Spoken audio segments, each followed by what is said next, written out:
Okay, I'm delighted to welcome Rory McIlroy here to the DP World Tour Championship in Dubai. Rory, obviously with results going away over the weekend, you have been crowned Race to Dubai champion for a 5th time. Just give us a sense of what that means to you and what you're looking forward to this week. Yeah, in fairness, I probably would have liked to have done it another way, but I've played well when I've came back over to the European Tour this year, and won 2 Rolex Series events, and had some other really high finishes in tournaments that give a lot of points, and yeah, look, it's really nice to to have my name on the Harry Vardon Trophy for a 5th time, and just be one behind Seve and still a few behind Monty, but you're talking about the greats of the European game, and to be up alongside them, and is really someone had told 18-year-old Rory when I was making my professional debut in 2007 that I would have won 5 Order of Merits up until this point, I wouldn't have believed them. So yeah, really cool. I certainly don't take it for granted, and it shows the consistency that I've played with over the last few years, that even though I feel like I've had a good year, I don't feel like I've had a great year, but I can still go ahead and achieve things like this. Perfect. We'll go to the floor for questions. So who would like to start? Jamie?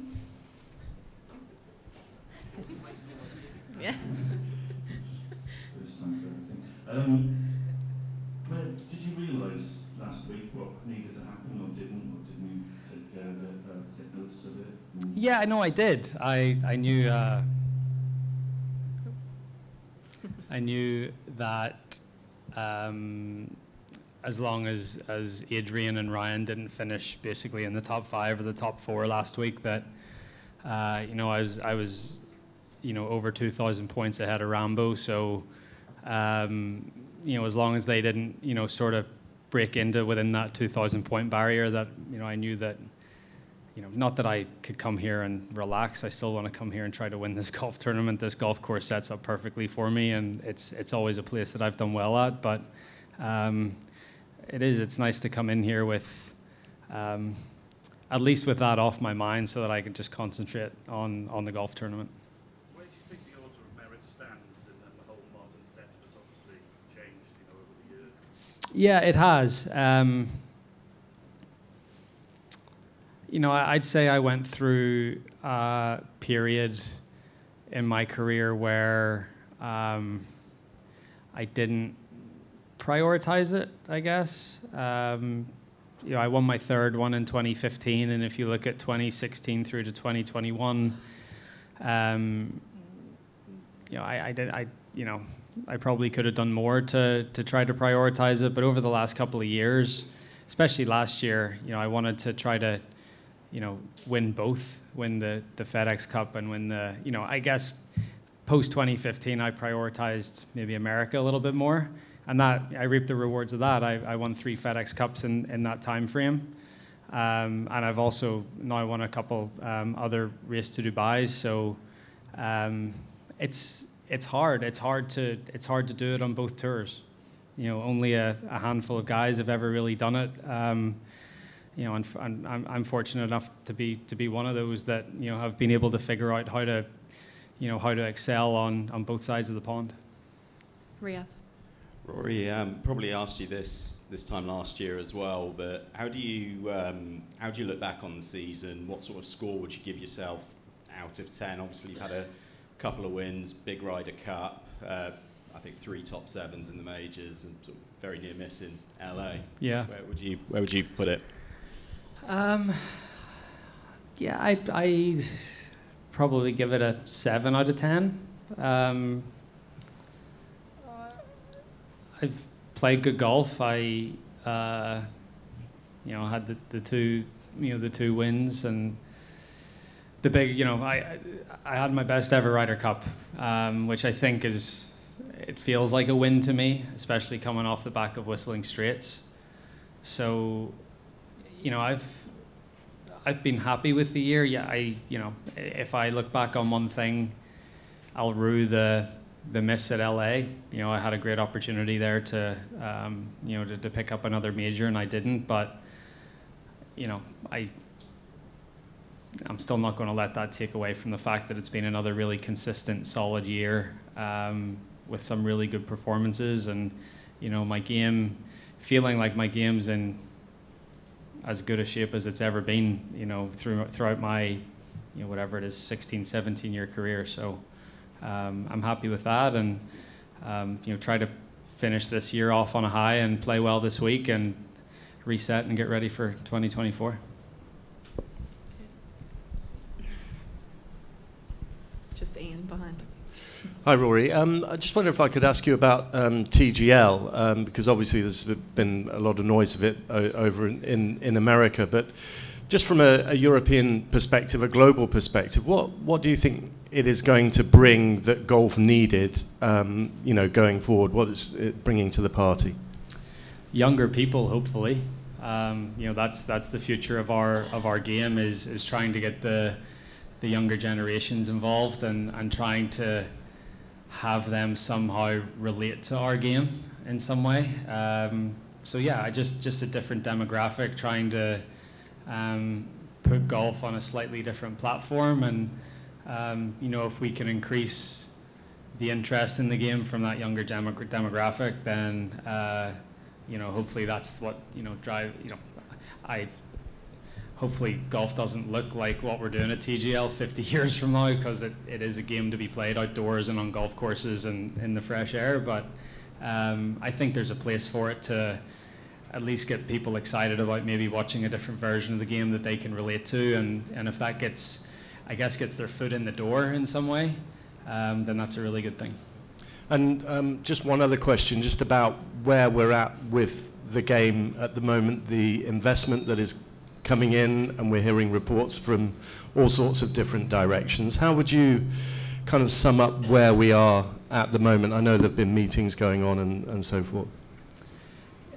So I think the professional game has never been stronger or healthier from a financial standpoint. There's never been a better time to be a professional golfer. But that's 5% of what golf is. Golf is the golf that you play. It's the golf that my dad plays. It's not just about us. It's about the overall health of the game. And we're all talking about this investment coming into the to the top level of golf. But I think that investment also needs to go into the R&A and the USGA, and for them to try to increase participation. And so, yes, all this stuff's going on, but I hope some of that money that is going to be invested is invested back into the game of golf in terms of grassroots programs, and again trying to drive the game forward for the next generation. And do you expect clarity, because at the moment the waters are seriously muddied, aren't they? I wouldn't think so. I think if you were in the middle of it, you would see that there's a path forward. It's just that no one on the outside has any details, right?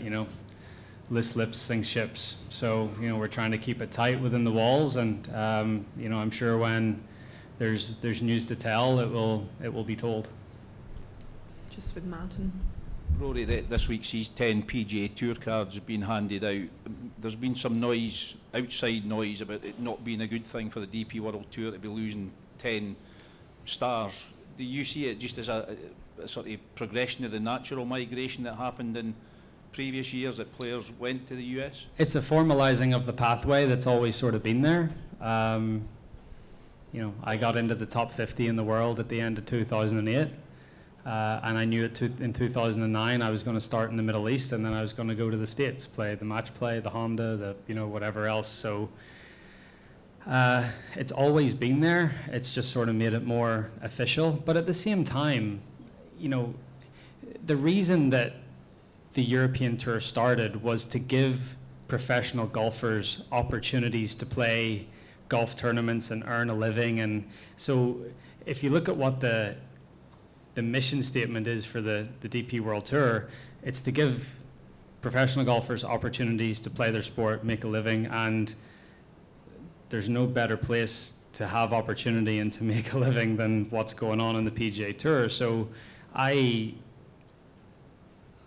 don't see that side of the argument at all. I you know, for golfers playing on the European Tour, I think it's an amazing thing that's happened, and you know, as I said, it formalizes a pathway to get to the you know, the very top level of professional golf. And for the likes of Bob McIntyre, I mean, he's going to have to make some sacrifices to go to the States. Would you encourage that as something that you have to grasp that opportunity? I don't see it as a sacrifice. I see it as an opportunity. Going to go to Robbie. Hey, Rory. We've got the Scottish Open, of course, as a co-sanctioned event, but would you like to see more co-sanctioned events between the DP World Tour and the PGA Tour? And I've always thought that the Middle East could host one, whether it be Dubai or elsewhere. It feels like a region that could have a co-sanctioned event. Is it something you'd like to see in the future? Absolutely. I think, you know, again, you know, what's being, you know, in part of everything that's going on, one of the discussions in, okay, if we could create a perfect golf calendar, what would it look like? And I don't think it would look like it looks right now. I think there would be changes made, and I think that, you know, look at what Max Homa and Justin Thomas did last week going down to South Africa. They had a really good time. They played in a different part of the world they'd never been before, and if more of that sort of stuff could happen, I think that would be really good. It would be really good for golf. So yeah, I would be all for more co-sanctioned events. It makes it, you know, it makes it hard for the players that are maybe further down the rankings on both sides, because you know only the top of the top are going to be able to qualify for these co-sanctioned events, like in Scotland and you know, like basically like the World Golf Championships in past. I don't think the World Golf Championships quite captured the imagination like everyone thought that they would, but I would certainly like to see more co-sanctioned events. I think the Scottish Open works really well, and I think certainly one could work well here, you know, trying to, you know, some of the national opens, try to revitalize some of those that have some great history in our game and a lot of tradition. You know, the Australian Open, for example, you know, there's so many, you know, to me, like I've won quite a few national opens, and they're probably some of my most prized possessions in my trophy case, because you look at the names on them, you know, and that's what golf's about. It's being able to try to compare yourself to previous generations. And I look at the, you know, the Australian Open trophy, and I see the names on that, and that's, to me, that's what, you know, being a professional golfer and being competitive is all about. It's being able to go and win all over the world, and you know, to test yourself in different conditions on different grasses. And I feel like I've been doing that for the last, you know, 15 years, and I think I'm better because of it. I'm going to go final question, Riyadh. Rory, you've spoken a few times this year about the kind of personal toll of kind of political involvement and the energy that's required. How important is it for you that the kind of the wider political situation around the framework agreement gets wrapped up and doesn't drag deep into 2024? Because I think most of the chatter would suggest that this December 31st deadline is looking ambitious at this point. Yeah, I would say that's right. I think getting something done sooner rather than later, I think, is a good thing, because not, you know, even if we get a deal done, it doesn't mean that it's actually going to happen. That's up to the United States government at that point, and whether the Department of Justice think that it's the right thing to do, or whether it's anti-competitive or whatever. So even if a deal does get done, it's not a sure thing. So yeah, we're just going to have to wait and see. But in my opinion, the faster something gets done, the better. Presumably that's beneficial to you, because I don't know. I mean, are you enjoying having a seat at that particular table? Not particularly, no. No, not what I signed up for whenever I went on the board. But yeah, it's, you know, it's the game of professional golf has been in flux for the last 2 years, again, the overall game I think is in a really good shape, and but everyone focuses on this top level because it is what it is, and it's an entertainment product and it's a show. But the faster that it gets rectified, I think the better for everyone. Thank you, Rory, for your time. All the best this week. Thank you. To watch another DP World Tour video, click here, and to subscribe, click here.